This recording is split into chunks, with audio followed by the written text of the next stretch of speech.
जीवन में हर व्यक्ति को अपने कर्मों का फल अवश्य मिलता है। यदि आप अच्छे कर्म करते हैं और सही दिशा में मेहनत करते हैं तो आपको अच्छे परिणाम मिलेंगे। लेकिन अगर आप मेहनत से बचते हैं, गलत रास्ता अपनाते हैं या भाग्य के भरोसे रहते हैं तो सफलता दूर हो जाती है। यह कहानी इसी सिद्धांत को दर्शाती है। जैसा चाहोगे वैसा मिलेगा का अर्थ यह है कि आपकी इच्छाओं, विचारों और कर्मों के अनुसार ही परिणाम प्राप्त होते हैं।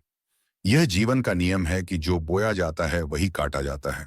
सकारात्मक सोच और अच्छे कर्म करने से सकारात्मक परिणाम मिलते हैं, जबकि नकारात्मकता और बुरे कर्मों का परिणाम भी वैसा ही होता है। यह विचार प्रेरणा देता है कि अपने विचारों और कार्यों को सही दिशा में रखें। यह विचार जीवन के हर पहलू पर लागू होता है। यदि आप मेहनत, ईमानदारी और धैर्य से अपने लक्ष्य की ओर बढ़ते हैं तो सफलता निश्चित है। वहीं अगर आप शॉर्टकट अपनाने या गलत तरीके से कुछ हासिल करने की कोशिश करेंगे तो उसका परिणाम भी अस्थायी या नकारात्मक होगा। यह सिद्धांत न केवल व्यक्तिगत विकास में बल्कि रिश्तों, समाज और कार्यक्षेत्र में भी काम करता है। जैसे आप दूसरों के साथ व्यवहार करते हैं वैसा ही व्यवहार आपको वापस मिलता है। यह कार्मिक प्रिंसिपल हमें सिखाता है कि हमेशा सच्चाई और नैतिकता के साथ चले, क्योंकि जीवन में हर क्रिया का प्रभाव लौटकर हमारे पास ही आता है। इसीलिए जैसा आप सोचते हैं, बोलते हैं और करते हैं वह आपके भविष्य की नींव रखता है। अच्छे परिणाम के लिए अच्छे विचार और कर्म बेहद जरूरी है। एक गांव में राम और श्याम नाम के दो किसान रहते थे। राम बहुत मेहनती और ईमानदार व्यक्ति था। वह जानता था कि अगर अच्छी फसल चाहिए तो अच्छे बीज, सही देखभाल और समय पर मेहनत करनी होगी। श्याम दूसरी ओर आलसी और शॉर्टकट अपनाने वाला व्यक्ति था। वह सस्ते और घटिया बीज खरीदता, खेत की देखभाल नहीं करता और मेहनत करने से कतराता था।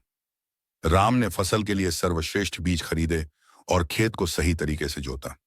उसने समय पर पानी दिया, खाद डाली और पौधों की देखभाल की। वह हर दिन खेत में मेहनत करता और अपनी फसल को बढ़ते देखता। श्याम ने बिना सोचे समझे सस्ते और खराब बीज खरीद लिए। उसने खेत को सही तरीके से नहीं जोता और ना ही खाद और पानी पर ध्यान दिया। उसे लगता था कि भाग्य अगर उसका साथ देगा तो फसल अपने आप अच्छी होगी। फसल का परिणाम, कुछ महीनों बाद कटाई का समय आया। राम के खेत में लहलहाती हुई सुनहरी फसल खड़ी थी। उसकी मेहनत रंग लाई थी और वह खुशी खुशी अपनी फसल काटने लगा। गांव के लोग उसकी मेहनत की तारीफ करने लगे। श्याम के खेत में फसल सूखी और खराब हो गई थी। कीड़े लग गए थे और जो थोड़ी बहुत फसल बची थी वह भी कमजोर थी। श्याम ने निराश होकर गांव वालों से शिकायत की, मेरी किस्मत खराब है, भगवान ने मेरा साथ नहीं दिया।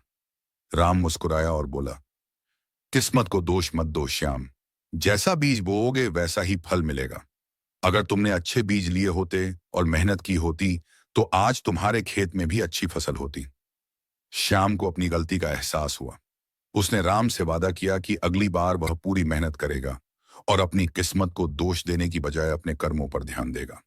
श्याम को समझ आ गया था कि अगर मेहनत नहीं करोगे तो सफलता भी नहीं मिलेगी। अगले साल उसने अच्छे बीज खरीदे, खेत को सही तरीके से तैयार किया और पूरी मेहनत से काम किया। राम उसकी मदद करता और उसे सही दिशा दिखाता। श्याम अब आलस छोड़ चुका था और मेहनत को अपनाने लगा था। नया फसल चक्र। इस बार जब फसल तैयार हुई तो श्याम के खेत में भी लहलहाती हुई सुनहरी फसल थी। उसने अपनी मेहनत से पहले से भी ज्यादा अनाज उगाया और उसे अच्छे दामों में बेचा। गांव के लोग उसकी तारीफ करने लगे और बोले, देखो, मेहनत और सही दिशा में किए गए प्रयास से कोई भी सफलता पा सकता है। श्याम ने राम का धन्यवाद किया और कहा, अब मैं समझ गया कि मेहनत और सच्चाई से ही सफलता मिलती है। श्याम अब गांव के बाकी किसानों को भी सिखाने लगा कि मेहनत ही सफलता की कुंजी है। धीरे धीरे पूरे गांव ने इस सिद्धांत को अपनाया और पूरा गांव खुशहाल और समृद्ध हो गया। एक दिन एक युवक अपनी असफलताओं से परेशान होकर एक साधु के पास गया। उसने दुखी होकर कहा, मैं जितनी भी मेहनत करता हूं फिर भी हर बार असफल हो जाता हूं। लगता है मेरी किस्मत ही खराब है।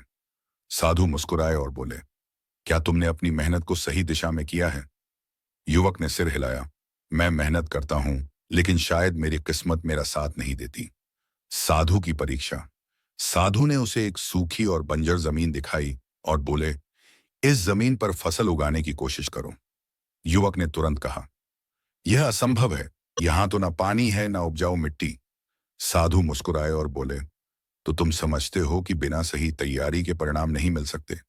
ठीक वैसे ही, अगर तुमने अपने प्रयासों को सही दिशा में नहीं लगाया तो सफलता कैसे मिलेगी? युवक को समझ आ गया कि असफलता के लिए किस्मत को दोष देना गलत है। सही प्रयास का जादू। युवक ने अपनी गलतियां सुधारने का निश्चय किया और मेहनत, सही योजना और धैर्य को अपनाया। उसने गांव लौटकर एक बंजर खेत खरीदा और दिन रात मेहनत की। गांव के लोग उसका मजाक उड़ाते थे, लेकिन उसने किसी की बात पर ध्यान नहीं दिया। कुछ महीनों बाद जब फसल उगी तो वही लोग उसकी सफलता की तारीफ करने लगे। उन्होंने पूछा, तुमने यह कैसे किया? युवक मुस्कुराया और बोला, मैंने किस्मत को दोष देने की बजाय मेहनत और योजना पर भरोसा किया। अगर सही प्रयास किए जाएं, तो बंजर जमीन भी उपजाऊ बनाई जा सकती है। अब वह गांव के लोगों के लिए प्रेरणा बन गया। उसने दूसरों को भी सिखाया कि मेहनत और आत्मविश्वास से किस्मत भी बदली जा सकती है। इस कहानी से हमें यह सीख मिलती है, जो बोओगे वही काटोगे। अगर आप सही दिशा में मेहनत करते हैं तो सफलता निश्चित है। किस्मत को दोष मत दो। असफलताओं को एक सबक की तरह देखें और अपनी गलतियां सुधारें। सही दिशा में मेहनत करना जरूरी है। केवल मेहनत करना ही काफी नहीं, उसे सही तरीके से करना भी आवश्यक है। धैर्य और आत्मविश्वास रखें। अगर आज परिणाम नहीं मिले तो हार न माने, निरंतर प्रयास करते रहें।